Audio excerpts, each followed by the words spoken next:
It's a daunting job getting the builders in, and the first task is to find the right one. In order to get some names together, there's four options. You can go to Google, but remember, whatever you read there, they're selling to you. It's written by the builders themselves. It doesn't mean it's not true, but you've got to remember that it's written by them. Number two, you can go for a walk. Take a look at all the houses that are having work done. Does it look like a professional outfit? How clean is the site? If it looks really interesting, then you could go and knock on the door and see if the homeowner's there. Most people are very happy to talk about their builders, whether it's to recommend them or to say, don't touch them with a barge pole. Number three is to go to social media. Generally on Facebook particularly, there'll be a local renovations page which is restricted to users and doesn't allow advertising.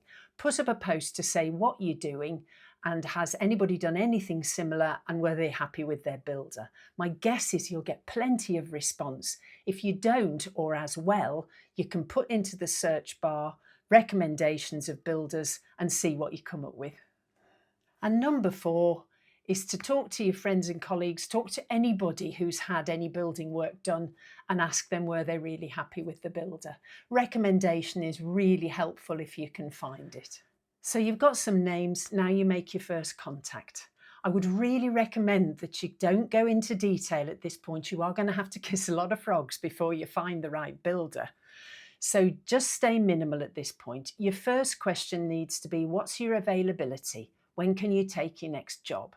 Some will be saying, I can start next week. Others will be saying, I can't do anything for a year.